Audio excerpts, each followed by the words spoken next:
Vocês sabem? Não precisa vocês me falar. Afinal, vocês não vão saber porque a Samu é muito presente. E o Rabicó, um dia que será que se meteu aquele Rabicó quando eu preciso dele? Uma marquesa ficar aqui esperando aquele Rabicó. Rabicó, onde será que se meteu? Que bonequinha mais apetitosa!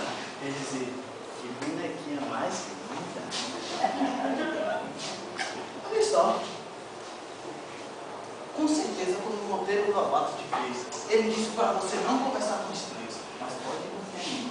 Eu sou uma pessoa muito, mas muito confiável. Um lobo. E por que o senhor tem esses olhos enormes? É para conhecer logo de perto as pessoas que eu gosto. Inclusive, passou por aqui, por esse lugar, Emília. Chapeuzinho vermelho! Esqueci a pá. Chapeuzinho vermelho. Fiquei muito amiga dela. Dela e de sua avó. Só não gostei de encontrar um caçador por aí. Mas diga, você está sozinho?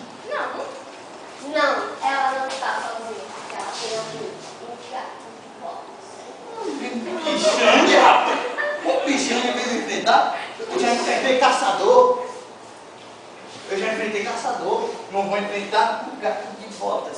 Ainda essa bota pirada do cara na frente. Você vai ver